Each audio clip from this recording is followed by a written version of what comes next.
అనకాపల్లి జిల్లా నర్సీపట్నంలోని మేధస్వి పాఠశాలలో తన కుమార్తెను చేర్పించేందుకు వెళ్లిన ఓ పేద మహిళకు అవమానకర పరిస్థితి ఎదురైంది. మంగళవారం పాపను పాఠశాలలో జాయిన్ చేయించేందుకు వెళ్లిన తనను పాఠశాల యాజమాన్యం అవమానించిందని, ఆర్థిక పరిస్థితిని ప్రస్తావిస్తూ పాఠశాల యాజమాన్యం దుర్భాషలాడిందని వాపోయింది. దీంతో బాధిత మహిళ తీవ్ర మనోవేదనకు గురై తన ఆవేదన వెళ్లబుచ్చింది. పాఠశాల యాజమాన్యం వ్యవహారంపై సమగ్ర విచారణ జరిపి వాస్తవాలు వెలుగులోకి తేవాలని, బాధ్యులపై తగిన చర్యలు తీసుకోవాలని డిమాండ్ చేస్తున్నారు. పేద విద్యార్థులకు విద్య అందించాల్సిన విద్యాసంస్థలో ఇలాంటి ఘటనలు పునరావృతం కాకుండా చర్యలు చేపట్టాలని కోరుతున్నారు. ఇక ఇదే అంశానికి సంబంధించిన మరింత సమాచారం మా కరెస్పాండెంట్ సూర్యప్రకాష్ ఫోన్ ద్వారా అందిస్తారు. సూర్యప్రకాష్, చెప్పండి, మీ దగ్గర ఉన్న లేటెస్ట్ అప్డేట్స్ ఏంటి ఈ అంశానికి సంబంధించి? లక్ష్మి, ఏదైతే అనకాపల్లి జిల్లాలో పూర్తిగా అయితే విద్యా వ్యవస్థ అయితే పూర్తిగా గాడి తప్పిందని ప్రధానంగా చెప్పుకోవచ్చు. ఎక్కడికక్కడ విద్యా వ్యవస్థల్లో విద్యార్థులని అలానే వారి యొక్క చదువుని అయితే అభ్యున్నతికి తీసుకురావాలని చెప్పేసి ప్రభుత్వం ముందుకు తీసుకొస్తున్నా కూడా కొన్ని ప్రైవేట్ పాఠశాలలు కానీ అలాగే స్థానిక పాఠశాలలు కొన్ని ఏవైతే ఉన్నాయో వాటిలో వారి యొక్క విద్యార్థుల్ని చులకన భావంతో చూడటం అయితే పలు చోట్ల ఎవరైతే సామాన్య జీవుల్లో ఉన్నారో సామాన్యులు పూర్తిగా వాళ్ళంతా ఆవేదన అయితే వ్యక్తం చేస్తున్న పరిస్థితి ఉంది. నర్సీపట్నంలో దీనికి సంబంధించి అనకాపల్లి జిల్లా నర్సీపట్నంలో మేధస్వి పాఠశాలలో అయితే ఒక పేద మహిళకు సంబంధించి తన కుమార్తెను స్కూల్లో చేర్పించేందుకు కూడా ఆ ప్రాంతానికి వెళ్లే సమయంలో మేధస్వి స్కూల్ యాజమాన్యం కావచ్చు అలానే పాఠశాల సిబ్బంది కూడా తనపైన పలు ఎలా జాయిన్ చేయించగలవు, నీ యొక్క క్యాపబిలిటీని స్తోమతుందా అనే విషయంలోతో పాటు పలు దుర్భాషలు కూడా ఆడారని చెప్పేసి ఆమె బాధిత మహిళ అయితే వాపోయిన పరిస్థితి కనిపిస్తుంది. దీనికి సంబంధించి ఆమె తీవ్రంగా మనస్తాపానికి గురయ్యి, ఎందుకంటే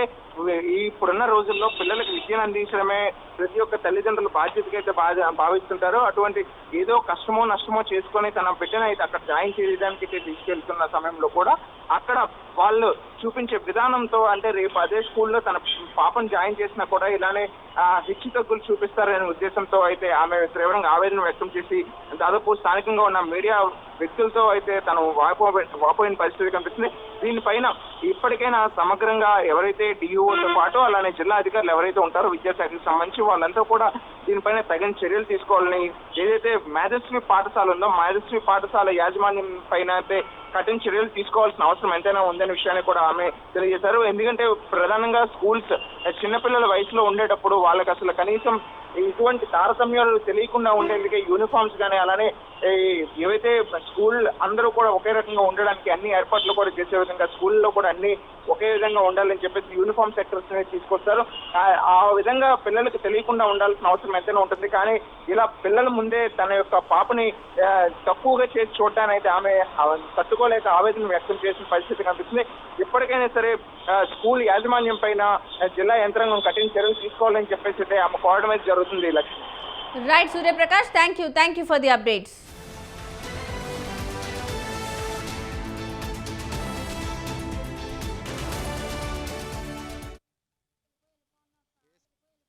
ఏ స్కూల్ అమ్మా? మేధస్వి వెళ్ళిపోని గెలిచేసారండి. కూర్చున్నా సరే ఇంకమ్మా రారు అని చెప్తున్నారు సార్ మీద ఉన్నారండి. అంటే నిలిపమ్మని చెప్తున్నారు. పాప ఏమో గాల్ చేసేస్తాను స్కూల్ అని పాపని జాయిన్ చేస్తాను. ఏ ఊరమ్మా మీది? అక్కడండి మన్నికలు గుర్తు చేస్తారు నర్సీపట్నమే. అవునండి, నేను జిమ్లో చేస్తాను సార్. వెళ్ళిపోయి